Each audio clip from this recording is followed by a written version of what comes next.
Hi guys, welcome back to the Carla Gericke Show. This is episode 6, and I am delighted to have you back here again. Quick things in the news. Apparently, Tim Pool last night on his podcast, he had Joe Rogan on there, Luke Radowski, who's a Free Stater who's out here often, and they had like a 20-minute infomercial about the Free State Project. I haven't had time to see it yet, but hopefully I'll be able to get you some clips for next week, or we would probably be covering it on Free State Live, which now happens on Monday evenings at 8 p.m., and you can go to fsp.org to learn more about that information. So today I am delighted to welcome my guest for today is Dennis Pratt. Dennis, welcome to the Carla Gericke Show. Thank you, Carla. So Dennis has moved to New Hampshire and lives in Dover. And as I have done every week, I will be asking you to tell us how you came to the Free State Project story. So I became a libertarian about 40 years ago. Oh, wow. Old school. I didn't even know that there was a term called libertarian. I was a far left progressive. I was working for a staunch conservative, and we were arguing all the time. What I didn't understand was we both really valued consistency. Mm-hmm. So it was okay when we were, it would make us mad, but when we were caught in inconsistencies, we'd go, what's going on? And eventually, over a year of this bickering, we finally got to a point where we said, what, we don't have any more arguments? We actually have something? We thought we had invented something new. Wow. And it wasn't until for about 6-9 months later that I actually found out the term libertarian.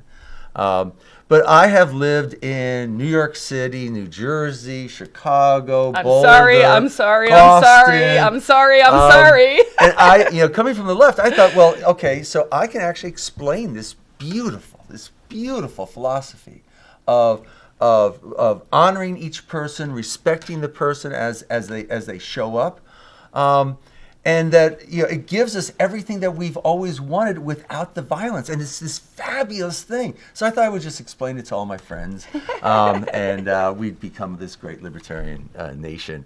And so about 30 years of that, I was just so depressed and so upset, and hitting my head against the wall for so long. And I had actually a progressive friend who said, "Well, you might want to hear about this Free State Project." And he actually shared it with me just as you were moving to New Hampshire. But he was this progressive guy, and I just poo-pooed it. I go, what do you know about libertarianism? I've been trying to explain this to you for decades. Right. Little did you know he was listening, right? And then I think it was 2012, it was my birthday, which happens to always coincide with PorcFest. Okay, which we will talk about in a second. And my wife was leaving, and she said, "Well, you can do anything you want." For the holidays, not leaving him, just to clarify. We're 40 years married, too. And so she said, "Well, you can do anything you want." I said, "Well, I've always been curious about this." I was living in Boston, so I drove up. It was a 3-hour drive up to Lancaster, and I didn't really know what was going on. I was totally flipped out when I went in there. There's all these people with guns, and they're doing this stuff, and slowly it was like all that tension that I had experienced over all those decades just kind of evaporated. Wow. And I told my wife I was just going to go up for the day, and I called her up that night. I said, "Honey, I'm doing so well. I'm having so much fun. I'm just going to spend the night. I'll Did you stay tomorrow." the whole week? Every night. Every night. So for folks back home, just in case you're only tuning in now, PorcFest, the Porcupine Freedom Festival, is now it'll be in its 19th year in 2022, and Dennis actually has been really instrumental from that time. So you came in 2012, but then the last couple of years you've actually been running the event and just really have taken it to new heights. So it's a festival that we hold in the summer. It's held in June. Next year will be June 20th through the 26th. It's in Lancaster, New Hampshire, so that's in the North Country. And tickets are on sale now. You can go to porcfest.com. That's PORCFest.com. PorcFest.com. We were laughing because I did yoga this morning and I'm so zoned out. I was like, don't say K because that's the food one. So you came up to PorcFest and just what did you enjoy most about it? Just the relief that I wasn't alone, that I wasn't crazy, that I had always imagined that there could be a society that's free, and PorcFest is this idea that we're going to simulate a free society for a week. And we've actually done more. A lot of the changes that I've instituted were making that even more so that it's a kind of an immersion into liberty. And when you're doing that, it's just such a relief. You go, well, I always thought that this was possible, and I always thought that it would be fabulous. I didn't realize it would be this fabulous. And so really in some ways, I'm sure people are listening to this and they go, well, what does that free society look like? And a really big component when we talk about freedom is remembering that the flip side of that coin is personal responsibility. So by way of example, a libertarian might be against the war on drugs, and they might actually be against any drug being illegal, right? For the simple reason that it's better to say everything is permissible, but here's the truth about X, Y, and Z, right? So when we talk about PorcFest and we say, oh, it's free and everyone comes up, it is all of those things, but the counter to that, of course, is also this notion of personal responsibility. So if people are partying, you do that within the confines of that sort of balance. So one of the things I really admired about what you did with PorcFest, and I've organized PorcFest a lot of times. I've been going since 2005, so I've really seen this evolution. And I think what you did very successfully is build out this notion of the hubs. So can you let folks back home know what that was? And one of the things I really liked about it is sometimes when you're trying to build out an event or you're trying to do something new, you might look at the problem and you're like, how do I find 20,000 people? Or how do I find 1,000 people, right? How do I sell these 3,000 tickets?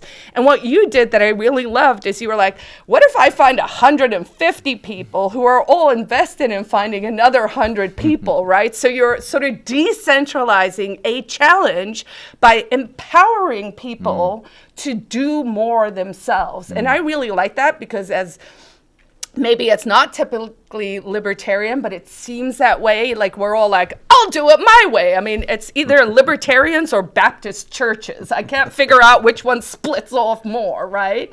And so this idea of you can have this community, but you empower the people to do these little villages. So tell folks a little bit about that. Well, libertarianism is kind of a decentralization, a bottom up, not saying that, there is some authority who knows what ought to be there and will construct it top down. And so there's always this tension between organizing an event and allowing the creativity and the human action to bubble up and create.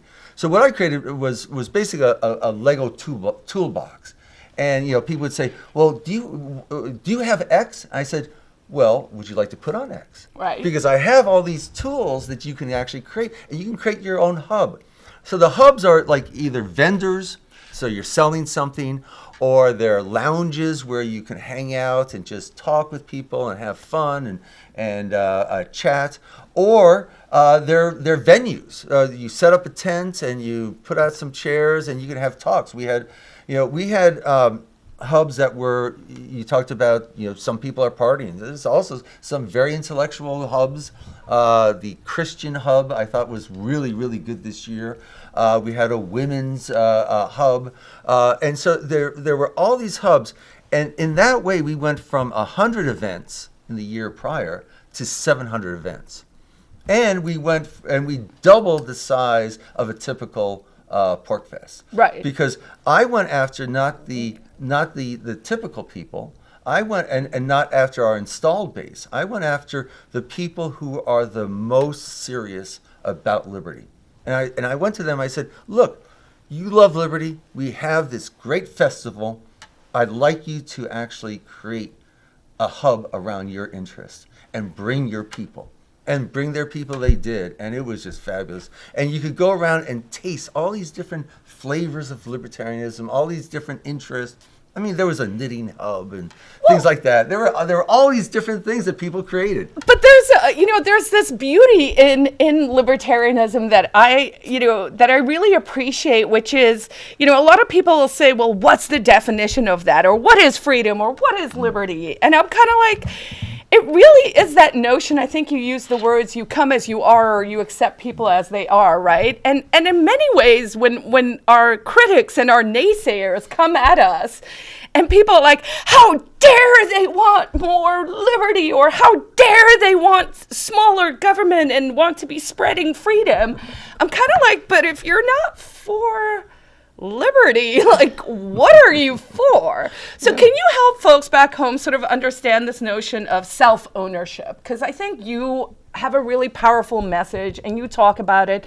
And Dennis, he wrote for Quora for many years. You were deplatformed. A lot of us have had those experiences, and it does make you wonder, right? If you're like pro-liberty and people are shutting down those messages, that means that the other side, it seems to follow, is then not pro-liberty. And if you're not for liberty, then you're for something that doesn't sound all that awesome to me. Yeah, so I wrote primarily about ethics. And by writing about ethics, not consequential libertarian, that libertarianism, freedom gives the best outcomes. And we believe that. I'm not saying that's not true, but ethically, it's a requirement. It's a requirement of us to be good human beings, to allow each person to be themselves. I mean, we talk about not wanting more government. We actually want more of you. We want more of you. We want more Carla. We want more Jason. We want more Samantha. We want more of that person coming out into society and creating. It's just like at PorcFest. We want you guys. We want more of you. What is your passion? That's what I would ask people. What are you passionate about? Let's create it. And they would go, really? And you get this like spark. Oh, geez, I'm going to do this. I'm going to do this. And it's just like this bubbling of excitement where, government is a tamping down. The idea behind government is that everyone has to be exactly the same. Yeah. Everyone has to be the same. And it's scary if you're not the same. And so we're going to fight over whose image we're stamped into, right? Whereas the idea behind libertarianism is just the opposite. We're not widgets. We're human beings. We're all unique. We're all beautiful. We all have great sides. We all have negative sides, and we have to take care of that. But there's such beauty and such power. How can we let that out into the world as a creative force? And I've over the years, because I've been doing this messaging for such a long time, I've sort of watched an evolution, at least my own personal evolution. Actually, I will just say that. So I probably came a little bit from like an economic side, because that's really where the ideas bubbled up for me. I was like, why did I lose my job? Why was the .com bubble what it was, and all of that, right? But more recently, I've really started to think about our philosophy and the way that we can communicate it to people back home is really self-empowerment. Yeah.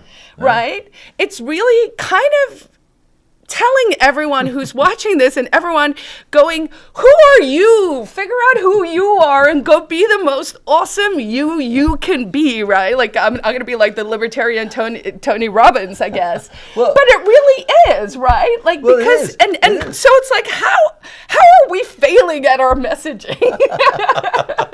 Do people not want to actually confront or figure out who they are? Is that part of it? Is it the schooling? Well, I think that people are scared that Carla, let's face it, you're a force of nature, Carla. So are you, Dennis. Yeah. Together, we're just going to blow up your TV, guys. So too much quirkiness here. Oh, my goodness.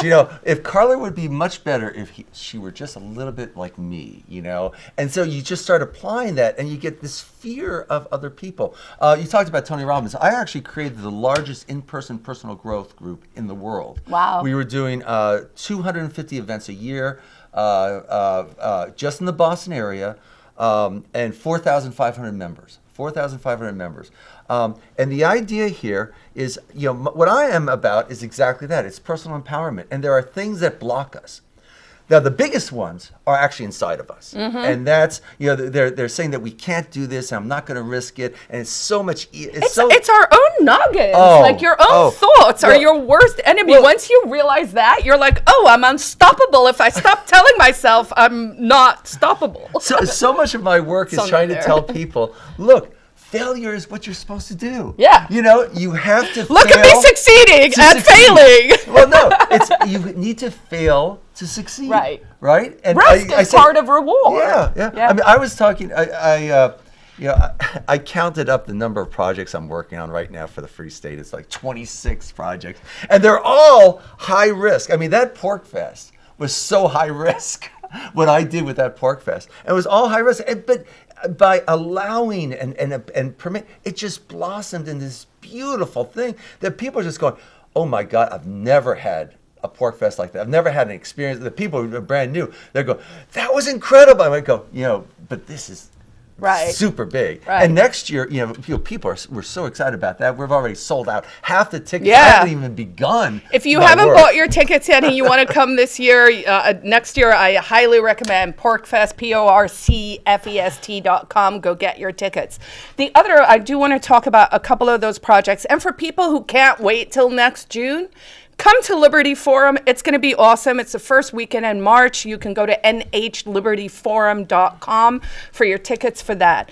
But before we get to either of those events, we have a fabulous thing coming up in December. Now, I know it's February 18th, not February 18th, that's my birthday, but December 18th, because that's Louie's birthday. So can you tell us more about what that's going to be? So I live in one of the 6 regions called the Seacoast, and one of the projects I did last year was help start up, kind of be the spark, the instigator of Liberty Clubhouse, and it's been extremely successful. We have so many events there, and we love the Seacoast. We have so many events out there all the time. But the idea here is we're having Robbie the Fire from Part of the Problem and from Run Your Mouth come up, and he's doing a 2-night stand, comedy stand. And last year we did this just as we opened up this Liberty Clubhouse called The Shell. It was our first big event. It was just as everyone was flipping out and they were all closing down and everything was shutting down. We opened up, so counter-cyclical, and we sold out 80 tickets. I was there. It was totally packed, and we had the best time because he's so libertarian. A lot of these comics who come, they're not doing libertarian comedy, and we have a pretty hardcore libertarian audience, and he fed them libertarian raw meat. It was so much fun. Oh my goodness! So that was fabulous. So he's coming up for 2 nights, and we're going, well, we have all these people coming in from out of state just to see Robbie. Why don't we show them the Seacoast? Nice. And so what we have is every night we have a dinner. You go out and go to restaurants with some of the porcupines, Seacoast porcupines. There's the Robbie the Fire, or you could go down to Portsmouth and enjoy the music scene or something like that. And then we have an after party at the Shell. Nice. And so we all come back to the after party. A big thing, though, is on Saturday, so between the 2 shows, we're doing a Liberty Bus Tour. And the Liberty Bus Tour will take you all around the Seacoast. We have guides to explain to you what this town is and why you might want to live here and what types of liberty events we did over here, and just to give you a sense of all the bustling and exciting stuff that's happening. So if you're at all interested in living in the Free State, if you're at all interested in the Seacoast, I would highly recommend coming out because we're going to embrace you. We're going to embrace you. We're going to welcome you. We talk about the Seacoast as being swell. Seacoast welcomes every liberty lover, and we're going to welcome you. We're going to go out to dinner with you, have parties with you, share comedy. If you don't like comedy, you can go out and listen to music, but then come back for the after party, and then take you on this great bus trip all around the state and show you all around the Seacoast and show you why this is such an awesome place. Do you have the stops actually mapped out yet, or do we? Well, have a I know sense generally where. I mean, Okay. so if you actually go to seacoastwelcome.org, Okay. seacoastwelcome.org, you can see all of our activities. I mean, I tell people we have so many events on the Seacoast. A subset of them are on I mean, seacoastwelcome.org. honestly, I've said this for many, many years. The Free State Project, love us or hate us, please love us. Is the informal New Hampshire Tourism Board. We have been promoting the state of New Hampshire in all its glory and beauty. And I mean, I love fall because it's the easiest sell, right? You only have to post the pretty pictures of our Candyland trees. Those bushes behind in front of your house. I drove up to your place Isn't it today. amazing? Wow! I mean, it's literally like sometimes people will actually say, I'll post a photo and they'll be like, oh, you set the saturation to 100%. And I'm like, no, it really, really, really does look like that here. And New Hampshire, for folks who are curious, it's an amazing state. We both know the value proposition of low taxes, a really representative government. That's one of those things that people ask all the time. And I'm like, it's very unusual to live in a state where you actually, you have your reps on speed dial. You see them in the grocery store. And there's some charm in that because that means that, if someone's going to tell us what to do, at least you can look them in the eyes from time to time. So... Well, I mean, I think a lot of people focus on politics, and you hear, well, what's the Free State doing on this politics? And the wins are just incredible. I have to say, the wins are incredible. I can't stand the politics. Every time someone says, I'm going to run for an office, I just give them money. I say, go for it. Because Thank you, Dennis. Yes, I'm funded you. I don't want to be involved in that sausage making. It makes me ill because it's so unethical. This horse trading of human beings makes me physically ill. So, but the Free State is so much more than that, and it's this social milieu. It's this feeling of not being oppressed, right? And having other people around you who would never ever harm you. I wrote one of my essays on Quora was about what the Free State is about, and I was talking about the end party at PorcFest, which is where we burn the porcupine and we have this gigantic fire and everyone's around the fire. And you had all these people. You had these people who were practically nude. And Jeff, I know you probably were nude.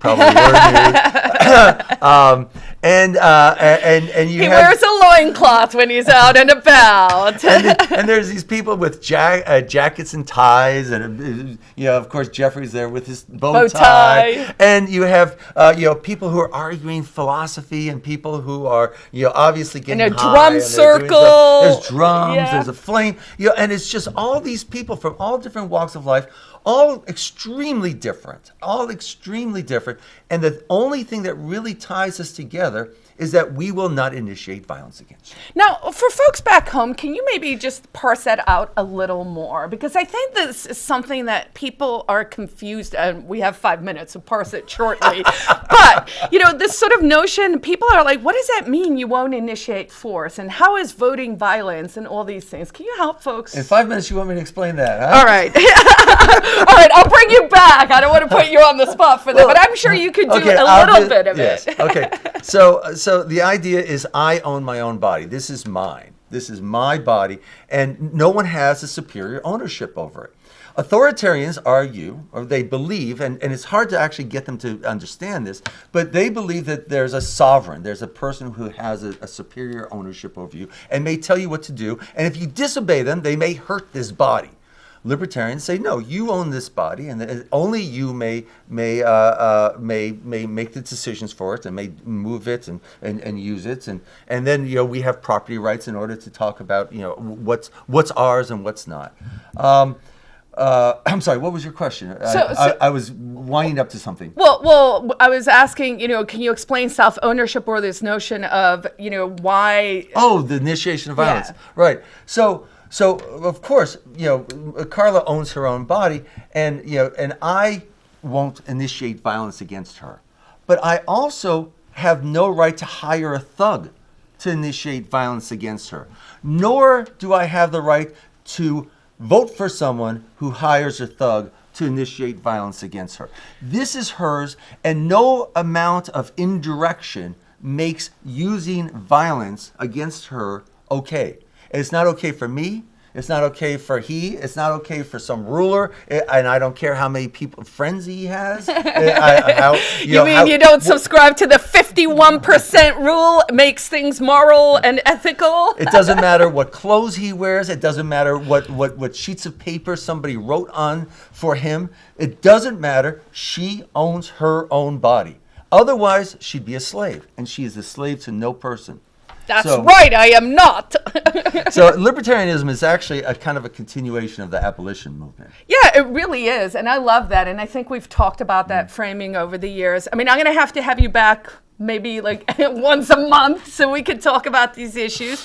Because I think part of the disconnect is these ideas have become foreign to people, which of course it absolutely shouldn't, because it's almost like the basis of being human. Right.